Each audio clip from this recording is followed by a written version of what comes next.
सबसे पहले बात करते हैं चीन और भारत के बीच तनाव की खबर की, क्योंकि यह खबर अब बढ़ती जा रही है। आज तक हम देखते आए हैं कि हमेशा चीन एक्ट करता है और भारत उसके बाद रिएक्ट करता है, लेकिन अब समय बदल चुका है। लद्दाख में पेंगोंग लेक के दक्षिणी किनारे पर चीन की सेना को खदेड़ने के बाद अब सबकी नजर इस बात पर है कि चीन का अगला कदम क्या होगा। इस इलाके में जल्द ही सर्दियों का मौसम शुरू होने वाला है और चीन को जो कुछ भी करना है उसके पास समय बहुत ज्यादा नहीं है। 4 से 5 हफ्तों का समय ही बचा है, चाहे वो भारत हो या चीन।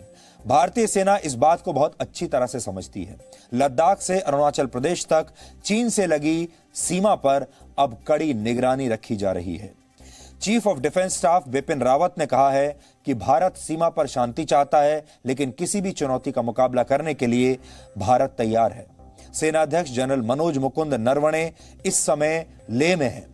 वो 2 दिन के दौरे पर आज सुबह ही वहां पहुंचे हैं और आर्मी चीफ का इस तरह मोर्चे पर जाना और ये दुश्मन के लिए एक बहुत बड़ा संदेश देता है। इससे यह भी पता चलता है कि हमारी सेना के हौसले कितने बुलंद हैं और इरादे इस समय कितने आक्रामक हैं। चीन का खतरा सिर्फ लद्दाख में नहीं है, देश की पूर्वी सीमा यानी सिक्किम और अरुणाचल प्रदेश में भी चीन कभी भी कोई भी हरकत कर सकता है। एक दिन पहले ही वायुसेना प्रमुख एयर चीफ मार्शल आर.के.एस. भदौरिया पूर्वी सीमा के फॉरवर्ड एयर बेसिस के दौरे पर होकर आए हैं। एक तरफ भारतीय सेना ने चीन पर दबाव बनाकर रखा है, दूसरी तरफ विदेश मंत्रालय ने कूटनीति का दांव चला है। विदेश मंत्रालय ने कहा है कि भारत किसी भी मुद्दे का हल बातचीत से निकालने में ही विश्वास रखता है। इसका मतलब यह हुआ कि बातचीत में अब भारत का पलड़ा भारी है। It is clear that the situation we witness over the past 4 months is a direct result of the actions taken by the Chinese side that sought to effect unilateral change of status quo. These actions resulted in violation of the bilateral agreements and protocol which ensured peace and tranquility in the border areas for close to 3 decades. Ladakh ही नहीं, भारत और चीन के बीच लगभग 3,400 kilometre लंबी पूरी सीमा पर इस समय भारत की सेना और वायुसेना फुल अलर्ट पर हैं। हिंद महासागर में भी चीन की गतिविधियों पर भारतीय नौसेना नजर रख रही है। भारतीय सेना जानती है कि खतरा सिर्फ चीन से नहीं है। चीन जब मुश्किल में होता है तो वो पाकिस्तान को अपने एक प्यादे की तरह इस्तेमाल करता है। इसलिए देश की पश्चिमी सीमा यानी पाकिस्तान की तरफ भी सेना अब हर खतरे के लिए तैयार है। और आज जनरल बिपिन रावत का अचानक इस तरह का यह बयान देना अपने आप में बहुत महत्वपूर्ण बात है। अब आगे बढ़ने से पहले हम आपको जनरल बिपिन रावत की यह बात सुनाना चाहते हैं, क्योंकि यहां पर जनरल बिपिन रावत ने चीन और पाकिस्तान दोनों को एक साथ एक खास संदेश देने की कोशिश की है। We have our protocols in the way we want to ensure peace and tranquility along the borders. We have our border management protocols which have been signed between us and China right from 1993 onwards, and we have modified these protocols continuously. But of late we have been seeing some aggressive actions by the Chinese, but we are capable of handling these in the best suitable way. We have our tri-services, that is the Army, Navy and Air Force, capable of dealing with our threats along our frontiers. कुल मिलाकर चीन के खिलाफ भारत ने अब एक रणनीतिक बढ़त हासिल कर ली है, क्योंकि आपको याद होगा हम लगातार आपको बताते आ रहे हैं कि भारत ने लद्दाख में जो चीन के साथ हमारी सीमा लगी हुई है, पेंगोंग झील के आसपास फिंगर इलाके में भी बहुत रणनीतिक इलाकों पर अब अपना कब्जा जमा लिया है। ये वो इलाके हैं जहां 1962 के बाद भारतीय सेना पहली बार पहुंची है और रणनीति के हिसाब से ये इलाके बहुत महत्वपूर्ण हैं। और हम आपको जैसा बताते आ रहे हैं, ये वो इलाके हैं जहां पर जो सेना जितनी ज्यादा हाइट पर रहती है उस सेना को उतना ही ज्यादा फायदा मिलता है। और इस समय रणनीतिक इलाकों में भारत की सेना चीन की सेना के मुकाबले कहीं ज्यादा ऊपर हाइट्स पर बैठी है, क्योंकि हमने बहुत महत्वपूर्ण चोटियां जो हैं वहां पर, जो महत्वपूर्ण पहाड़ों की चोटियां हैं, उन पर हमने अपना कब्जा जमा लिया है। और क्योंकि भारत की सेना अब ऊंचाई पर बैठी हुई है, वो चीन की सेना पर ठीक से नजर रख पा रही है और बहुत सारे इलाके अब ऐसे हैं जहां चीन और भारत की सेना एक दूसरे के सामने हैं। फिंगर इलाके में भी, पेंगोंग झील के आसपास के इलाके में भारतीय सेना और चीन की सेना आमने सामने खड़ी हुई हैं और दोनों एक दूसरे के फायरिंग रेंज में हैं। अब चीन को यह सोचना है कि वो इस पूरी स्थिति के बाद युद्ध करना चाहता है या बातचीत की टेबल पर आकर इस समस्या को सुलझाना चाहता है। चीन आगे क्या करेगा, इसके लिए अगले 4 से 5 सप्ताह बेहद महत्वपूर्ण होंगे, क्योंकि अक्टूबर के बाद लद्दाख के इलाके में सर्दी बहुत बढ़ जाती है और इस दौरान वहां पर कोई भी मिलिट्री ऑपरेशन चलाना आसान नहीं होता। चीन की मुश्किल भी यही है और कि भारत अब काफी ऊंचाई पर पहुंच गया है और चीन की सेना जहां नीचे बैठी हुई है, उसके लिए भारत की फौज से ऐसे मौसम में लड़ना आसान काम नहीं होगा। हम भारतीय सेना के इस पराक्रम से जुड़ी एक और विशेष जानकारी आपके साथ आज शेयर करेंगे।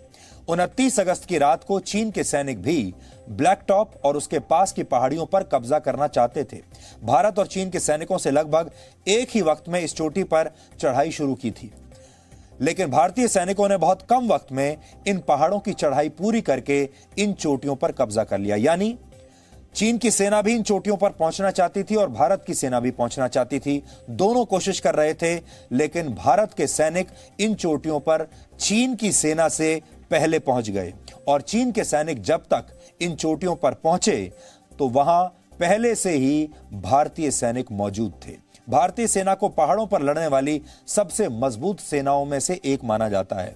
पहाड़ की लड़ाई में भारतीय जवान शारीरिक तौर पर हमेशा चीन पर भारी पड़ते हैं। इसका नमूना हम गलवान घाटी में 15 जून और 16 जून को हुई घटना में भी देख चुके हैं, जब नीचे होने के बावजूद भारतीय सैनिकों ने चीन की सेना को भारी नुकसान पहुंचाया था। क्योंकि भारत के जो सैनिक हैं, पहली बात यह है कि उनकी ट्रेनिंग पहाड़ पर रहने के लिए, पहाड़ पर लड़ाई करने के लिए पूरी दुनिया में सबसे बेहतर है। उन्हें पहाड़ पर एक बहुत अच्छे योद्धा के तौर पर ट्रेन किया जाता है। और दूसरा, भारत के जो सैनिक हैं उनको आदत है इस तरह के टेरेन में ऑपरेट करने की। हम आपको उन हालात के बारे में अब बताएंगे जिनके कारण चीन की सेना बुरी तरह से अब फंस गई है। LAC यानी लाइन ऑफ एक्चुअल कंट्रोल पर सर्दियों में कोई भी कार्रवाई बहुत मुश्किल होती है। उसके बाद अगले वर्ष तक भारतीय सैनिक जहां पर मौजूद हैं उसी को लाइन ऑफ कंट्रोल मान लिया जाएगा। यानी ब्लैक टॉप और उसके पास की पहाड़ियों पर भारतीय सैनिकों को हटाने के लिए चीन किसी प्रकार की सैन्य कार्रवाई नहीं कर पाएगा। इस दौरान भारतीय सेना को अपनी स्थिति मजबूत बनाने का और समय भी मिल जाएगा, तैयारी का और समय मिल जाएगा। भारतीय सेना 20,000 सैनिकों को लद्दाख के उस इलाके में रहने का अब इंतजाम कर रही है। इनमें वो सैनिक भी शामिल होंगे जिन्हें आराम या इलाज के लिए आगे के मोर्चे से पीछे भेजा जाएगा। पिछले साल तक पूर्वी लद्दाख में लगभग 15,000 सैनिक तैनात रहते थे, लेकिन इस समय यहां पिछले साल से 4 गुना ज्यादा यानी करीब 60,000 सैनिक तैनात हैं। जवानों को यहां की कड़ाके की सर्दी में सुरक्षित रखना सबसे बड़ी चुनौती होता है।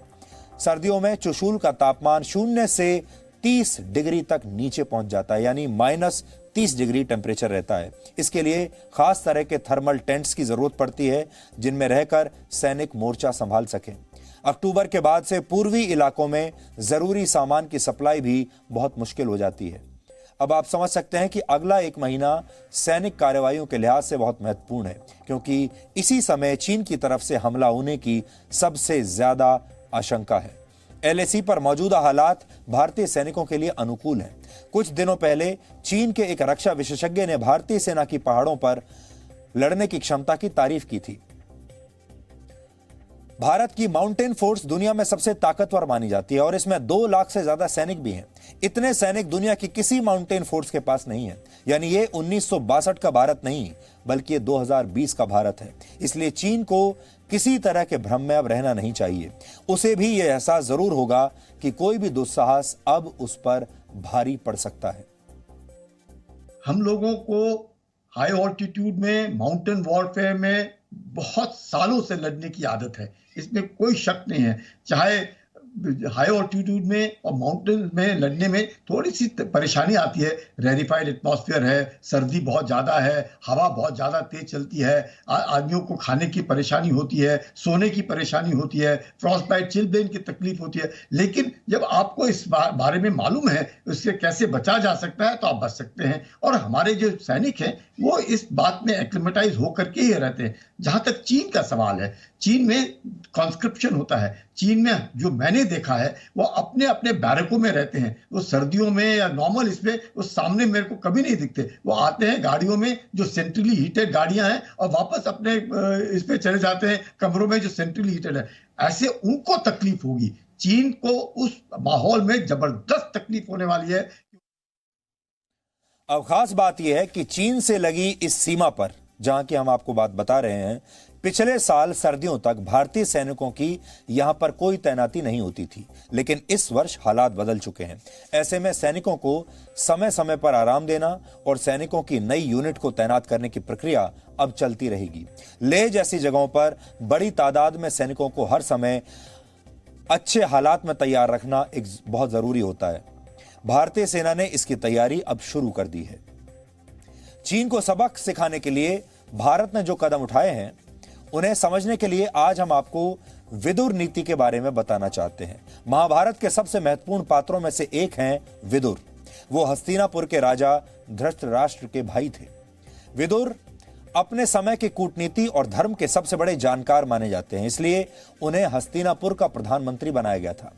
कूटनीति के बारे में उनके विचारों को विदुर नीति कहा जाता है। आपने शायद ना पढ़ा हो, लेकिन विदुर नीति आज के समय में भी बहुत कारगर साबित होगी। उनकी इसी नीति को भारत ने चीन पर लागू करने की कोशिश की है, और वो नीति क्या है अब आप देखिए। विदुर ने कहा था, शठे शाठ्यम समाचरेत। इसका मतलब है जो जैसा करे उसके साथ वैसा ही बर्ताव करो। अगर कोई आपके साथ युद्ध करना चाहे तो आपको भी उसके साथ युद्ध करना चाहिए। विदुर के अनुसार शत्रु के साथ संधि यानी समझौता तब करना चाहिए जब आप कमजोर हो, यानी अगर शत्रु आपसे ज्यादा मजबूत है और आप जानते हैं कि आप कमजोर हैं, तब आपको संधि करनी चाहिए। शत्रु बहुत आक्रामक हो तो अपनी शक्ति बढ़ानी चाहिए ताकि वो आगे कोई दुस्साहस न करे।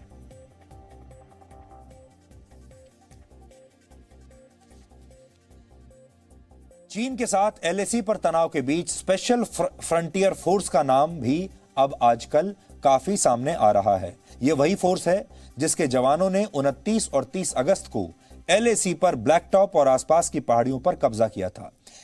इसे विकास रेजिमेंट भी कहा जाता है। आज आपको इसके बारे में कुछ एक्स्ट्रा जानकारी हम बताना चाहते हैं। वर्ष 1962 में भारत और चीन युद्ध के बाद विकास रेजिमेंट की स्थापना की गई थी और ये एलएसी पर तैनात रहते हैं। इस फोर्स की स्थापना मेजर जनरल सुजान सिंह ने की थी। Major general Sujan Singh 22 mountain division के प्रमुख थे, इसलिए इस फोर्स को एस्टेब्लिशमेंट 22 का नाम भी मिला था। विकास रेजिमेंट का हेडक्वार्टर उत्तराखंड के चक्राता में है और कहा जाता है कि वर्ष 1962 के युद्ध के बाद अमेरिकी खुफिया एजेंसी CIA ने भी इस फोर्स के जवानों को ट्रेन किया था। शुरुआत में इस फोर्स में सिर्फ तिब्बत के लोगों को भर्ती किया जाता था और आजकल इसमें गोरखा भी शामिल होते हैं और ये पहाड़ी इलाकों में युद्ध करने में माहिर होते हैं। स्पेशल फ्रंटियर फोर्स अक्सर भारतीय सेना के साथ मिलकर ऑपरेशन करती है, लेकिन यह सेना का हिस्सा नहीं है। यह फोर्स सीधे प्रधानमंत्री कार्यालय के निर्देशों पर अपना काम करती है। विकास रेजिमेंट ने वर्ष 1971 के भारत और पाकिस्तान युद्ध और कारगिल वॉर में भी हिस्सा लिया था। कहा जाता है कि विकास रेजिमेंट ऐसे मिलिट्री ऑपरेशंस में हिस्सा लेती है जो टॉप सीक्रेट होते हैं, बहुत गोपनीय होते हैं। इनसे जुड़ी ज्यादातर खबरें क्लासिफाइड होती हैं, इसलिए हम इसके बारे में आपको हम भी और ज्यादा नहीं बता पाएंगे। कहते हैं इस फोर्स में सिर्फ 5000 कमांडोज हैं, यानी इनकी तादाद बहुत कम रखी गई है, लेकिन असंभव से दिखने वाले लक्ष्यों को हासिल करने के लिए इन्हीं पर भरोसा किया जाता है और ये इस काम के लिए खास तौर पर ट्रेन किए गए हैं। आप कह सकते हैं कि ये सैनिक देश के असली नायक हैं, जो देश की सीमाओं की रक्षा करते हुए सर्वोच्च बलिदान देने के लिए हमेशा तैयार रहते हैं। आजकल जब भारत के न्यूज चैनल्स में टीआरपी की होड़ लगी हुई है और पूरा देश अलग अलग मामलों पर बातचीत कर रहा है, ऐसे में आप सबको ये भी ध्यान देना चाहिए कि हमारे देश के सैनिक इस समय कितनी खतरनाक पोजीशंस पर देश के लिए तैनात हैं, लड़ रहे हैं और अगले 4 से 5 हफ्ते इतने महत्वपूर्ण हैं कि चीन की तरफ से किसी भी तरह की कार्रवाई हो सकती है। ऐसे में हमें ऐसा लगा कि हम आपका ध्यान इस तरफ भी आकर्षित करें।